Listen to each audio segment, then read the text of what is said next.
Hey, good morning, everybody, and welcome to this Tuesday, July. What do we got? We got July 8th, 2025 edition of Trading Places live at EarningsBeats.com.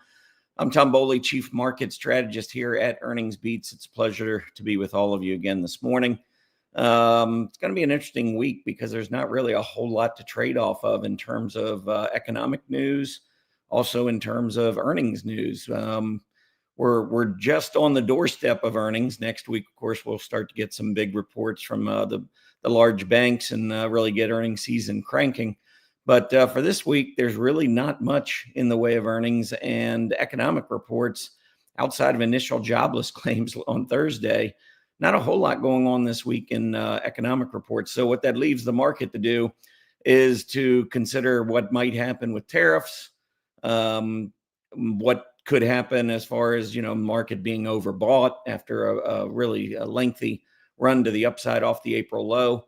And so I've kind of felt like, going into this week that the bulls might have a little trouble just because there's really not a whole lot of news out there really to go in either direction. But because we are so overbought in the short term, just seems like a pullback might be at hand. Then throw in the tariffs.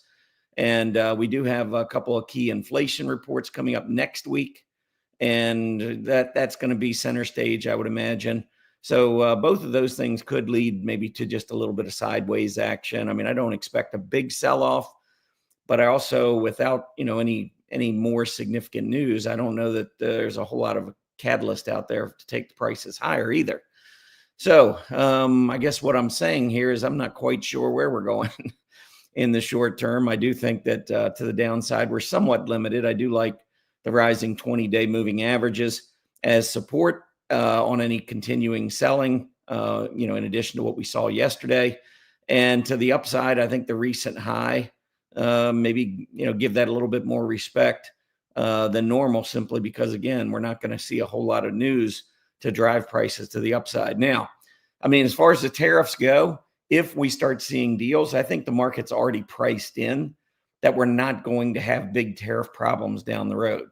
So I think if we get good deals, maybe we get a little upside, but I don't really think that we're going to have a massive move to the upside on tariff deals. In fact, it might be one of these things where, we've been going up on the rumor that we're going to get these tariff deals done. It could be a buy on rumor, sell on news kind of event where maybe we get a big deal with China and maybe have a gap up, and that could be a little bit of a problem in the near term, continuing that move to the upside, given how much strength we've already seen.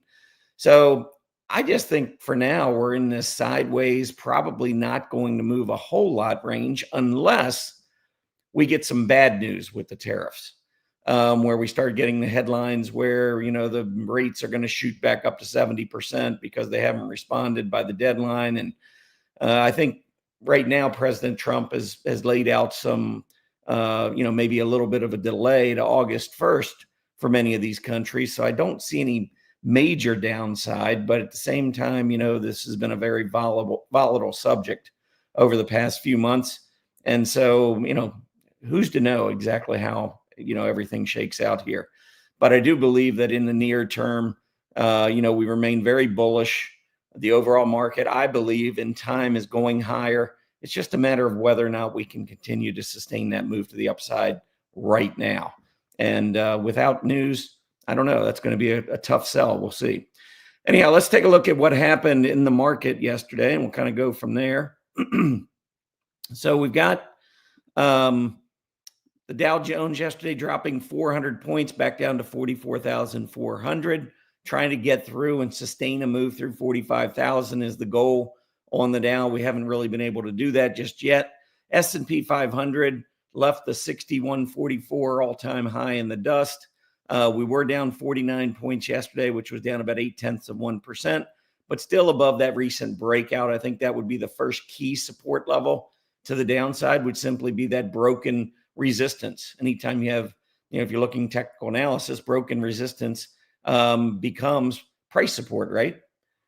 So once you go through a key level like 6144, that should provide you a support level. And for those of you who maybe don't understand technical analysis, it's, analogy I would use is like in a multi-story building when you're on an elevator and you're on the first floor, the ceiling is right above you. But if you go up to the second floor, your ceiling becomes your floor. That's kind of how technical analysis works. As price action moves up, if you've had this floor, you've been bumping up against this, or excuse me, ceiling, you've been bumping up against the ceiling for a while. When you finally get through the ceiling on the first floor, it becomes your floor on the second floor. And that's how you expect in technical analysis prices to go up. Kind of, that prior ceiling becomes your support, and then you kind of go sideways for a while, establish a new high, which is your new ceiling. The old ceiling becomes your support. You go in this range for a while, and then you break out above that ceiling, and you're just stair stepping your way up. That's kind of the way technical analysis price action is expected to work in technical analysis. Doesn't always work quite that well, but that would be the rosy scenario, if you will. That makes technical analysis really easy when it works like that. Anyhow, 6144 would be that number for the S&P 500. That would be the new floor. We'll see whether or not we hold if we continue to see weakness. NASDAQ down 188 points. That was down 0.9%. So pretty weak on the NASDAQ yesterday. But again, we broke into all-time high territory. We've got blue skies ahead to the upside, and the prior highs become our floor. And we'll take a look at that chart in just a minute. Small caps and mid caps took it on the chin yesterday, both getting hit pretty hard. You can see the S&P 600 small cap index dropping 1.8%. I think there's a few things going into that. I think the small caps and the mid caps, the transports, all really started to move recently, as I think more and more folks have begun to bet on a rate cut. We also had the Fed Chief Powell last Tuesday admitting that if it weren't for the tariffs, the Fed would have already cut rates. So they're basically putting all their eggs in one basket and saying it's the tariffs. So if we don't see any inflationary impact from these tariffs in this month's, this would be July, this would be like 4 months of potential tariff impact. And if we don't see it, it's hard for the Fed to make this statement last Tuesday that it's all about tariffs and then not see any impact from tariffs and not cut rates. I don't know. It might fit this Fed to a T, to be honest, because as far as I'm concerned, there's been a lot of waffling. That's the word I like to use on the part of the Fed. Can't quite figure out exactly what the Fed's doing, because they tell us what they're looking at, and then we see what they tell us, and then they change their tune and they say they're looking at something else. That's been kind of the history over the last few years. So, if you take Fed Chief Powell at his word last Tuesday that if it weren't for tariffs, rates would be cut, then you got to believe, if you don't see an impact on inflation from these tariffs, that the Fed should be preparing to cut. I don't know how else to interpret that. So I think, we've seen small caps, we've seen transportation stocks, we've seen some of these economically and interest rate sensitive stocks moving to the upside. Regional banks, another area that really caught fire last week. These are areas that go up believing that we're going to get a rate cut and a strengthening economy down the road. And I think what's happened now over the last couple of days is folks are just taking a step back and saying, well, we've still got this tariff game going on. I think we saw the 10-year Treasury yield being bought, or the 10-year Treasury being bought, yields dropping, so that there was a kind of a pre-tariff kind of a buy in the Treasury area. And I think maybe there's a little bit of profit taking that we're seeing there in the last couple of days, because the 10-year Treasury has been going down in terms of price, and the yield's been bumping back up again the last 2 days. So I think all of that is kind of weighing on what we're seeing in the transports, what we saw in the small caps yesterday as well. I think we're seeing some profit taking. The groups still look healthy. We'll see what's going to happen with the tariffs this week. Maybe we get 20-day tests in some key areas, but otherwise this market still looks good to me. Let's move on and take a look at what happened beneath the surface yesterday in terms of sector performance. We saw defensive groups, a couple of defensive groups leading the action, but for the most part, we had 10 of the 11 groups going down. So it was a down day. We saw the major indices move lower. We've seen a really steady increase in many of the growth areas. And so yesterday you can kind of see discretionary was down the most, down 1.25% roughly. Communication services, which is home to the internet group, down almost 1%. Technology held up pretty well relative to the S&P 500. And I think if you're bullish, you take some positives away from that, because normally when the market's selling off, you're going to get hit harder in areas like technology, because those are the areas that have been leading.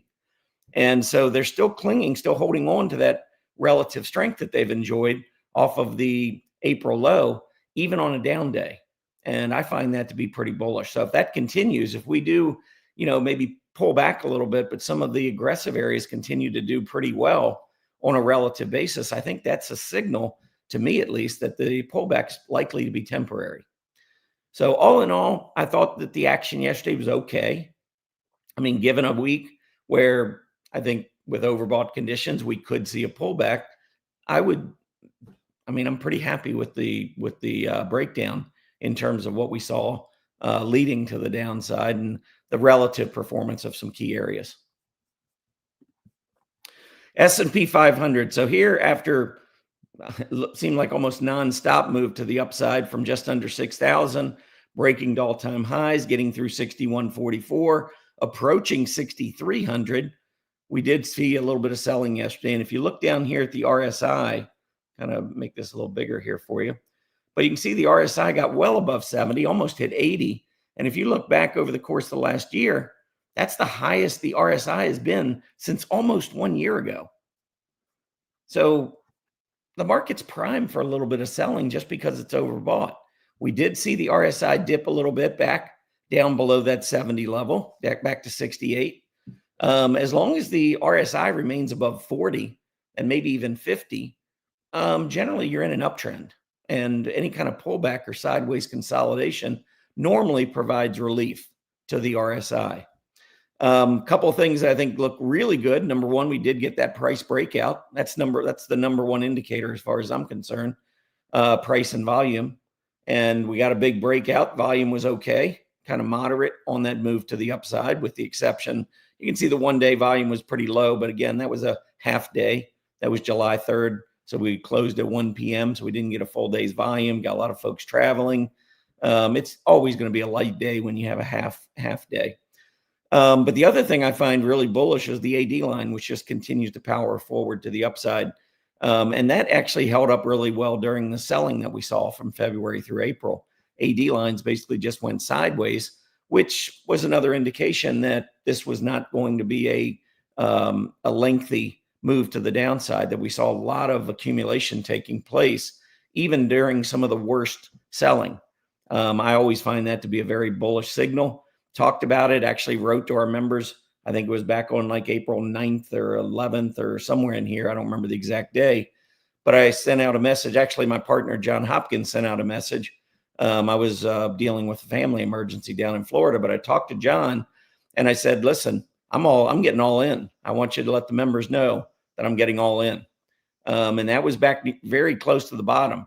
This huge candle was one thing that I really loved about it. That was on the 9th. So I think it was the 11th. I think we pulled back. I think it was on a Friday morning that I said, there's too much risk to sit on the sidelines and be in cash. And there's certainly way too much risk to be shorting at this point, after we had already had this big drop and we saw that massive day of accumulation. When we got a little bit of a pullback and we got an opportunity to get in a little bit cheaper, it made a lot of sense to do so at that point. And I think history has proven me correct. That was the time to get in, not the time to sell. Anyhow, we've had this huge run back to the upside. You can see that AD line continues to follow it to the upside. I think that's a sign of sustainability in this advance. Outside of a short-term pullback, I really expect that the S&P 500 is going to continue to push to the upside.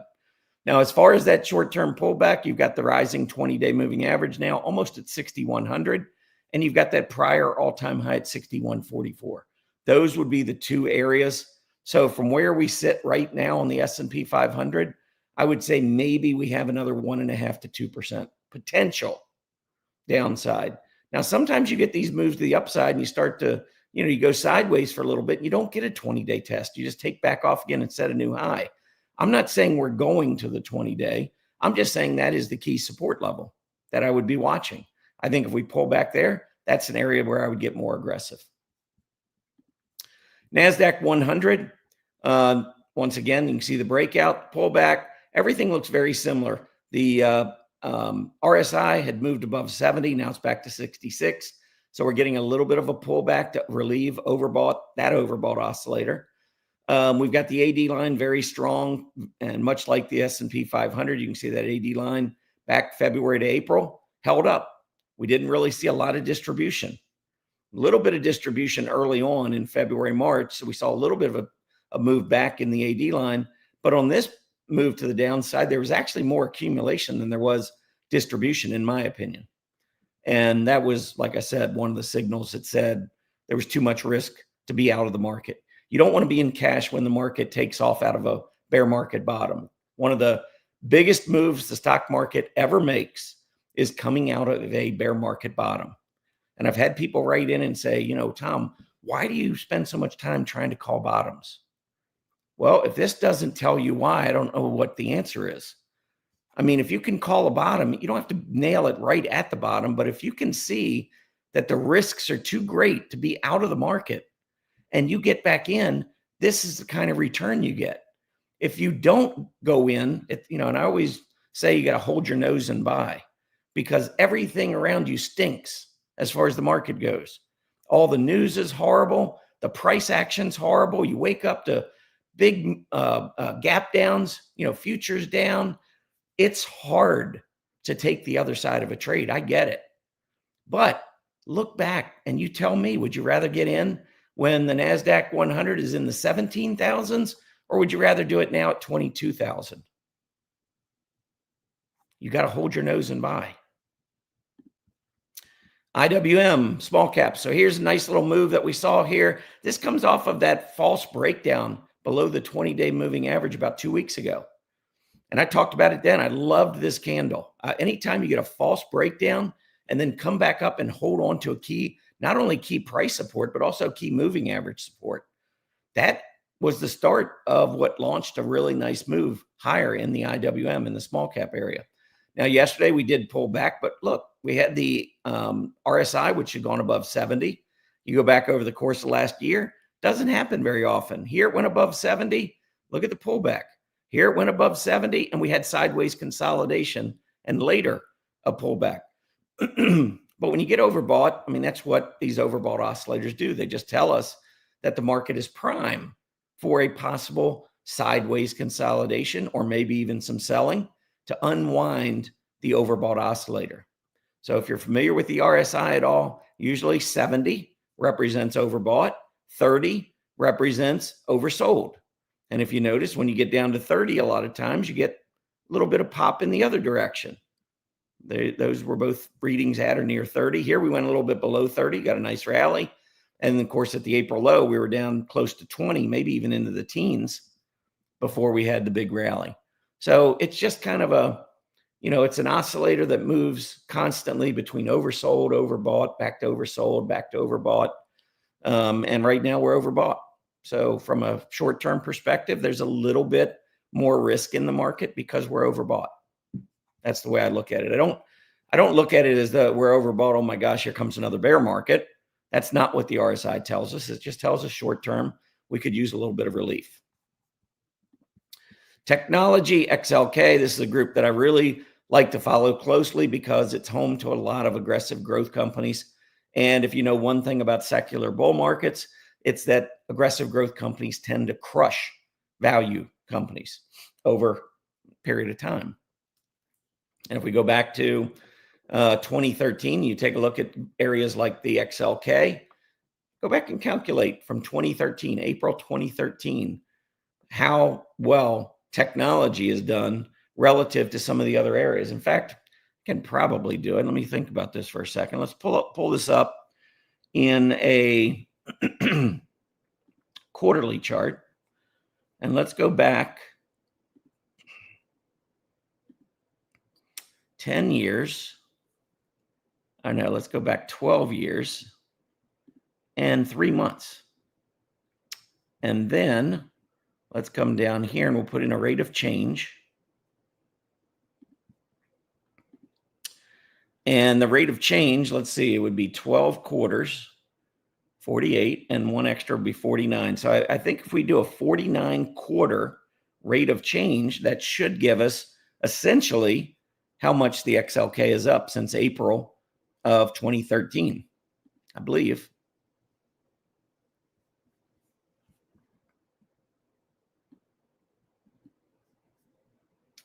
So the rate of change over the last 49 quarters for the XLK is 874%. Now let's do XLY. 345%. XLC, 449%. Now keep those numbers in mind as we take a look at the S&P 500, which is up 287%. So you can kind of see what leads the S&P 500. We have discretionary, which is over, 340%. And we had communication services, which was 400 and some percent. And then we had technology, which was up 800%. Those are the three groups that lead historically during a secular bull market. How about financials?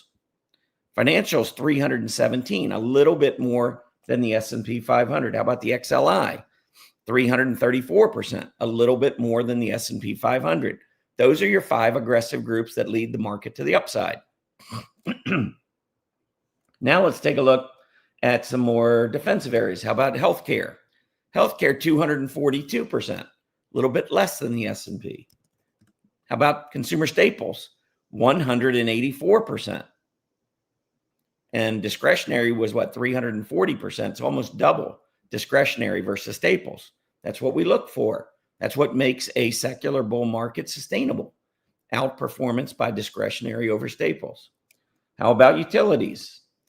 223%. Again, less than the S&P 500. Real estate, 160% below the S&P 500.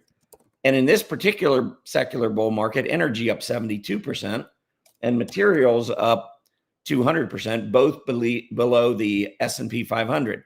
Now, some bull markets, we could see materials and energy leading above the S&P 500. Normally, that would occur during a bull market where the U.S. dollar is falling. This bull market has been when the U.S. dollar has been rising, which is why energy and materials have underperformed.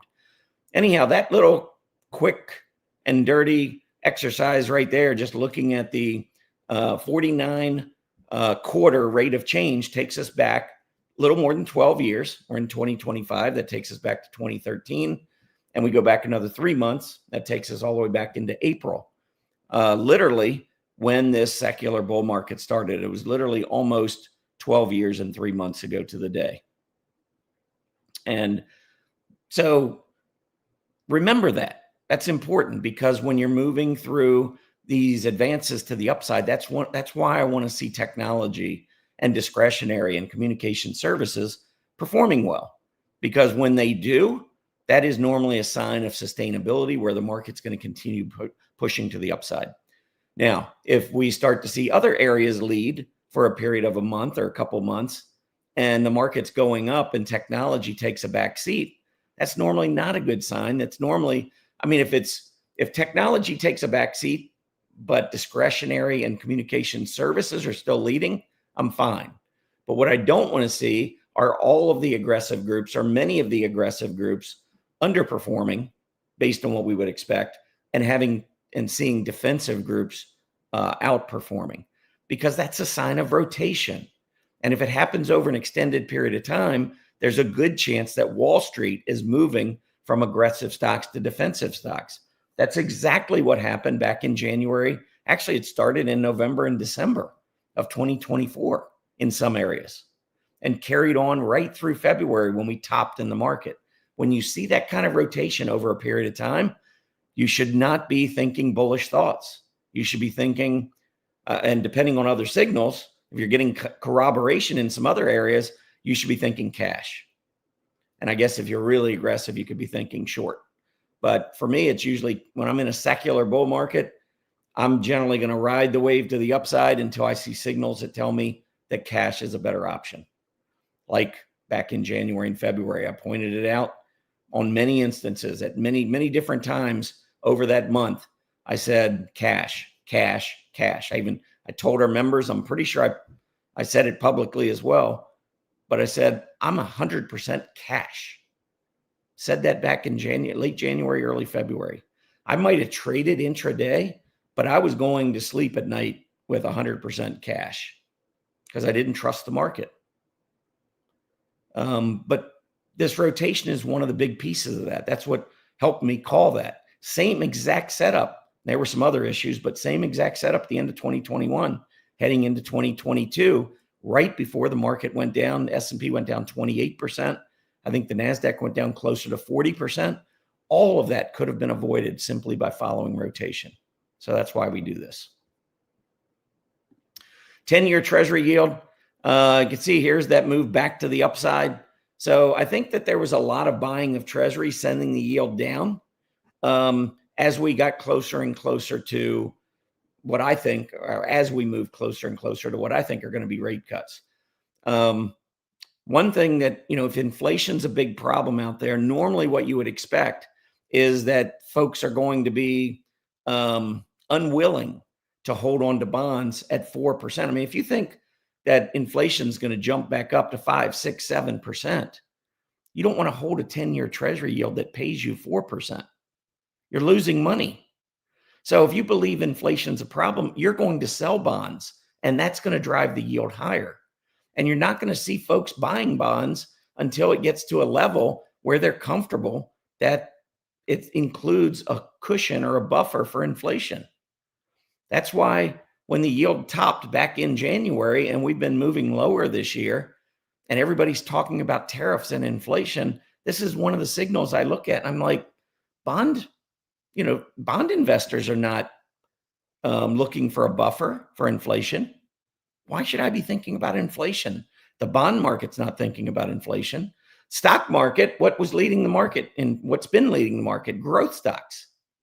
If you know anything about valuations, you know growth stocks get crushed in an inflationary environment. You need proof? Go back to 2022.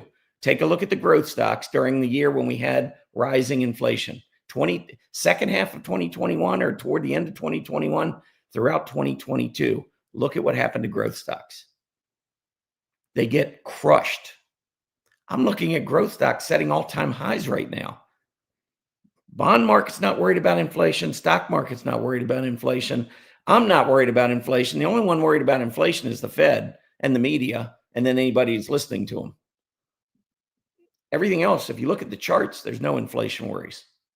Now, right now, we got the 10-year Treasury yield moving back to the upside. You know what? If we get this thing to go back up above 480 or 5%, I'm going to change my tune. But I think what has happened is we had some profit taking. A lot of folks buying bonds, sending yield down. They started selling the bonds, just like the stock market. When it gets overbought, you see some selling. I think here, bond market got overbought. We're seeing some selling. We're getting a little bounce back in the yields. Let's see. There are going to be some key areas to watch on the 10-year Treasury yield. Short term, I think 450 to 460. Maybe even up to about 465, 450 to 465. That's going to be the range to watch to the upside. All right. For those of you that are new to EarningsBeat, you can go over to our website here.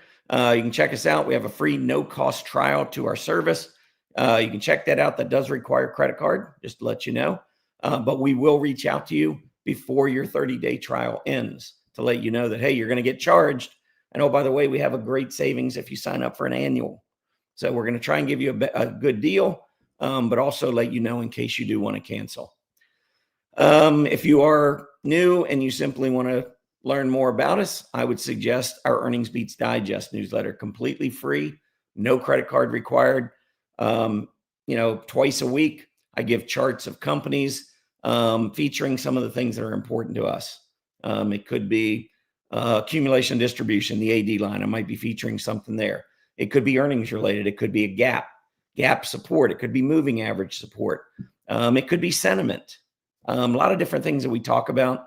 I talked earlier about price support resistance. Sometimes it's as simple as that. Stock makes a breakout. It's coming back down, hitting a key support level. Anyway, we had some stocks out in June that were fantastic. One of the stocks we put out was up 70% in about a week. after we put it out. So there are some trading candidates in here. But again, if you want to learn more about how we approach the market, how we trade, I think that Earnings Beats Digest is the way to go. We have had tens of thousands of folks subscribe to this newsletter. Why wouldn't you? It's free. So make sure you check that out. Also, let me just tell you that I've done a lot of historical research in the market, and we are quickly approaching, it's now, well, I'm not going to give away the dates, but it's quickly approaching. Everybody says go away in May. I say hogwash. I say there's a different period you want to go away. And in this Bowley Trend Market History PDF that we are offering for free, you can download it for free. In here, it reveals a number of different tendencies, market tendencies that you need to be aware of. Very significant tendencies. For instance, I can tell you about an 11-day stretch in the calendar month. So that's what, roughly a little more than 1/3 of the calendar month. That 11-day stretch has accounted for over 80% of the S&P 500 gains since 1950. The same 11 days of every single calendar month. They've accounted for over 80%. I think it's like 83 or 84% of the gains on the S&P 500 since 1950. I mean, as a trader, don't you think those 11 days would be important to know? There's another 1-week stretch in the calendar month, consecutive days, that have produced 8%, 7-8% negative annualized returns since 1950. The same 7 days of every month, minus 7 to 8% annualized return since 1950. And you might say, well, it's just 7 days. Well, it's 7 days of every single month since 1950. That's a lot of days.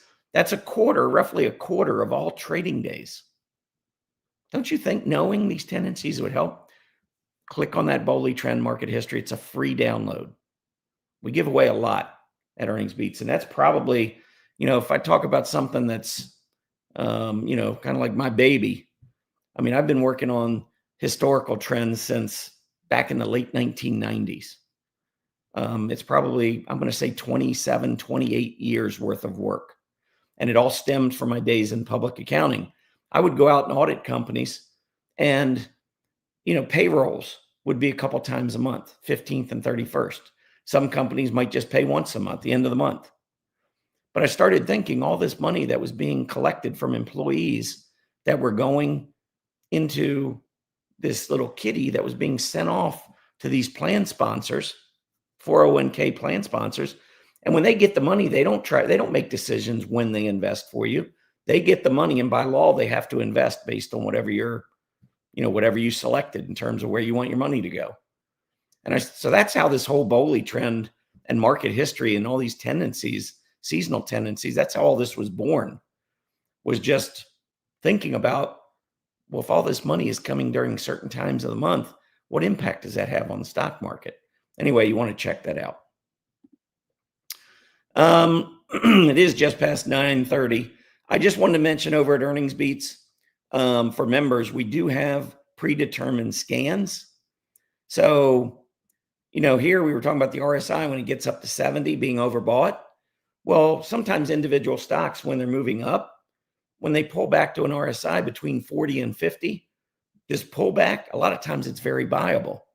So you literally, as a member of Earnings Beats, if you're also a member of StockCharts and you're signed into your StockCharts account, I can click on this RSI scan and it comes up right into my StockCharts account.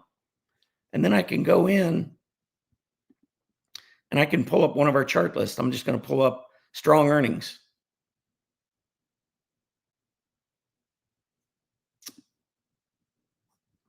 Add that and run scan. And I've got 69 companies on our strong earnings chart list that currently are hitting, well, forget about that 10 a.m. high volume. It was actually the RSI.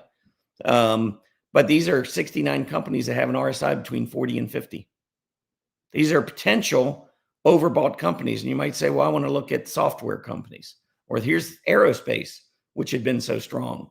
Here are 3 companies that have pulled back in aerospace that potentially, and this one's got a scooter of 94, Astronics, ATRO. That's been a really strong stock that's now showing some weakness.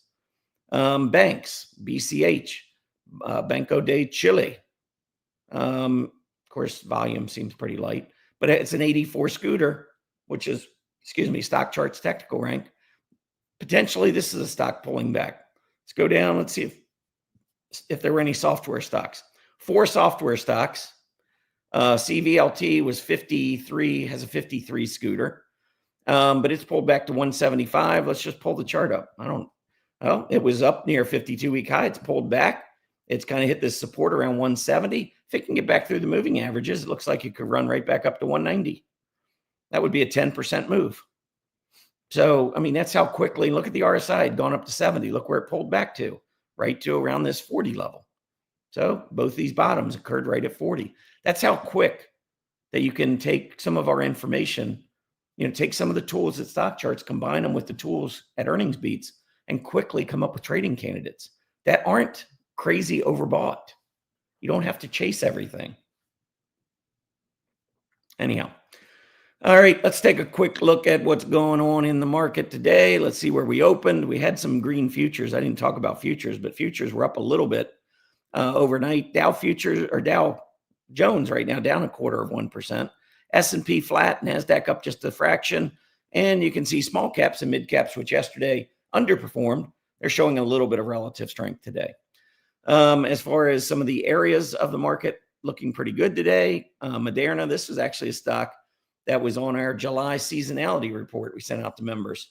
Moderna loves the month of July. I don't know how it'll do this month, but today it's up 3%. Seems to be following that historical pattern. Trying to look to see. It seems like most of the S&P is more, seems like more value-oriented companies. Just taking a quick look. CF also, by the way, was on our July seasonality report. And you can see it's starting to move up. If we look at that little thumbnail, you can kind of see it starting to move up in the month of July. Moderna doing the same thing.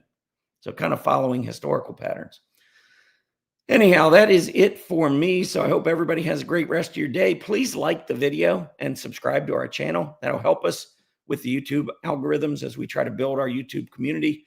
So even if you can't join us, maybe for whatever reason, maybe we don't fit your style, maybe we're too pricey, maybe you're just getting started and you're trying to learn, whatever the case may be, you can still hit that like button and you can subscribe to our channel, which will help us at EarningsBeat. So I really appreciate everybody, all of the support you've given us over the years and continue to give us.